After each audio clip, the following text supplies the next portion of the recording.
تو کافر کیا چاہتے ہیں؟ یہ نور بجھا دیا جائے۔ اب یہ نور کی مثال اللہ نے کیسی دی؟ یہ کیسی دی؟ سرکار کے لیے اللہ نے کیا فرمایا؟ یہاں پہ تو میں نے 3 نور بتائے، اسلام، ہدایت اور قرآن، 3 نور بتائے۔ اب ایک اور نور اللہ فرماتا ہے، یا ایھا النبی انا ارسلناک شاہدا ومبشرا ونذیرا وداعیا الی اللہ باذنہ وسراجا منیرا، وسراجا منیرا۔ اللہ فرماتا ہے کہ اے میرے رسول، میں نے تجھے نبی، رسول، شاہد، مبشر اور نذیر بنا کے بھیجا۔ اور اتنا ہی نہیں بلکہ وداعیا الی اللہ باذنہ وسراجا منیرا، میں نے تجھے ایک روشن چراغ بنا کے بھیجا ہے۔ میں نے تجھے ایک روشن چراغ بنا کے بھیجا۔ اب کافر یہ چاہتے ہیں کہ اس چراغ کو پھونک مار کے بجھا دے۔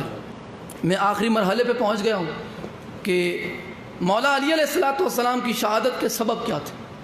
یہ بھولے نہیں، موضوع یہی ہے، سرکار سے ہوتے ہوئے مولا علی علیہ السلام کی شہادت تک پہنچنا ہے۔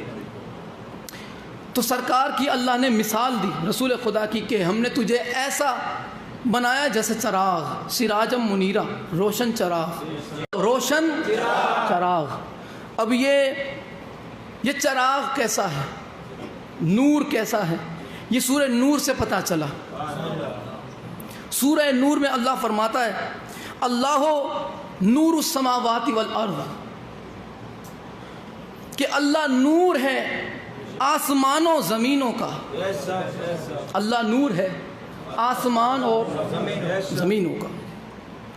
اور کافر کیا چاہتے ہیں کہ اس اللہ کے نور کو منہ کی پھونکوں سے بجھا دے، لیکن ان کی پھونک پہنچتی نہیں ہے، ان کی پھونک نہیں پہنچتی۔ کیوں نہیں پہنچتی؟ وہ یہاں پہ پتہ چلے گا کہ ان کی پھونک پہنچتی کیوں نہیں ہے۔ اللہ نے فرمایا کہ میرے رسول کی مثال کیسی ہے؟ روشن چراغ۔ اب یہ چراغ کیسا ہے؟ اللہ کے نور کی مثال ہے نا۔ اب مثل نورہ، میرا نور روشن چراغ ہے۔ اب اس نور کی مثال کیا ہے؟ اس نور کی مثال کیا ہے؟ کمشکات فیہا مصباح، کہ یہ ایسے ہیں اس چراغ کی مثال جیسے چراغ دان میں چراغ رکھا ہو۔ نہیں آپ سمجھے؟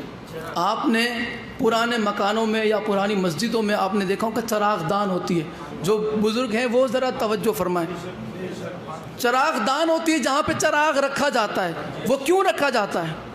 تاکہ ہوا نہ آئے، تاکہ ہوائیں اس تک نہ پہنچے۔ سمجھ آئے تو بولو، نہ سمجھ آئے تو کوئی نہیں، پوچھ لو مجھے، کوئی بات نہیں۔ آپ نیٹ پہ بھی چیک کر لیجئے گا، چراغ دان لکھیں گے تو انشاءاللہ آ جائے گا۔ چراغ دان ہے، چراغ دان ہے، اس میں میں نے چراغ رکھا۔ چراغ دان کا کیا کام ہے؟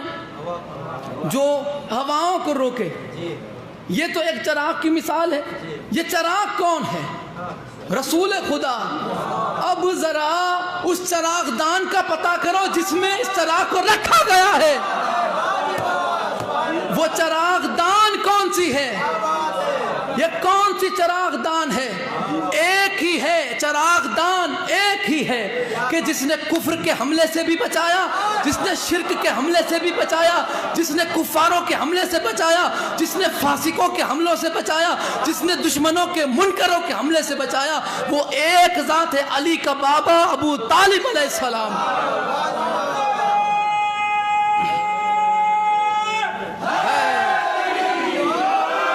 یہ ایک چراغ دان ہے کہ جس نے مصطفیٰ کو ہر ہواؤں سے بچایا ہے نا، ہر ہواؤں سے بچایا۔ اب آگے یہاں آیت رکی نہیں ہے، اور بھی تھوڑی وضاحت ہے اس چراغ کے بارے میں۔ کمشکات فیہا مصباح، اس کی مثال ایسے ہیں جیسے چراغ دان میں ایک چراغ رکھا ہو۔ یہ صرف چراغ دان نہیں ہے، ایک اور چیز ہے جو چراغ دان اور چراغ کے درمیان ہے.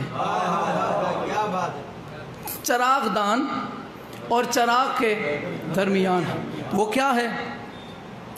المصباح فی زجاجہ، کہ یہ چراغ ہم نے آوارہ نہیں رکھا. ایک تو چراغ دان ہے، اس میں چراغ ہے، اور یہ چراغ بھی چراغ دان کے اندر آوارہ نہیں ہے. المصباح فی زجاجہ، اس چراغ کے ارد گرد ایک شیشہ ہے. اس چراغ کے ارد گرد ایک شیشہ ہے. آپ نے دیکھا ہوگا چمنی جو گھر میں لگی ہوتی ہے، بیچ میں دیوا ہوتا ہے، چراغ ہوتا ہے، اور آجو باجو اس کے کانچ ہوتا ہے. برابر؟ یہ کانچ جو ہے اس کا کام کیا ہوتا ہے؟ اس کے دو کام ہوتے ہیں. اس کانچ کے دو کام ہوتے ہیں. یہ جو ہے جسے اللہ نے فرمایا الزجاجہ فی زجاجہ، یہ جو زجاجہ ہے، یہ جو چمنی ہے، اس کا کام دو ہے. دو کام ہے اس کے. ایک تو یہ چراغ کے ارد گرد ہوا کو نہیں آنے دیتی. اس کانچ کا یہ کام ہے، اس چمنی کا یہ کام ہے کہ ہوا کو قریب نہیں آنے دیتا یہ کانچ. دوسرا کام یہ ہے کہ اس کی روشنی کو پھیلاتا ہے. اس کی روشنی کو پھیلاتا ہے. اللہ نے مثال کتنی واضح دی ہے. ایک تو چراغ دان ہے جس میں چراغ رکھا ہے، اور ایک تو چراغ ہے جس کے ارد گرد شیشہ ہے. چراغ لاوارث نہیں ہے. چراغ لاوارث نہیں ہے. چراغ لاوارث نہیں ہے. اس کے ارد گرد شیشہ ہے. اس کے ارد گرد شیشہ ہے. وہ شیشہ کب پتہ چلا؟ پتہ ہے آپ کو؟ جنگ احد میں نصیبہ بنت کعب روایت کرتی ہیں کہ جب میں احد کے میدان میں پہنچی، بھاگنے والے بھاگ چکے تھے. مولا علی جو تھے وہ مولا علی سرکار کا طواف کرتے جا رہے تھے، دشمنوں کو جہنم پہنچاتے جا رہے تھے اور دائرہ بڑھاتے جا رہے تھے. شیشے کا کام ہے چراغ کی حفاظت کرنا، اس کی روشنی کو بڑھانا، روشنی کو بڑھانا، روشنی کو بڑھانا. اس روشنی کو بھی بڑھایا علی نے، اس روشنی کی حفاظت بھی علی نے کی. یہاں سرکار نے فرمایا جب روشنی کو بڑھانے کی، پھیلانے کی بات آئی تو فرمایا انا مدینۃ العلم وعلی بابھا. اور یہاں علی طواف کر کے کہہ رہے ہیں کہ جس شیشے کا ذکر اللہ نے قرآن میں کیا، وہ ابو طالب کا بیٹا میں علی ہوں.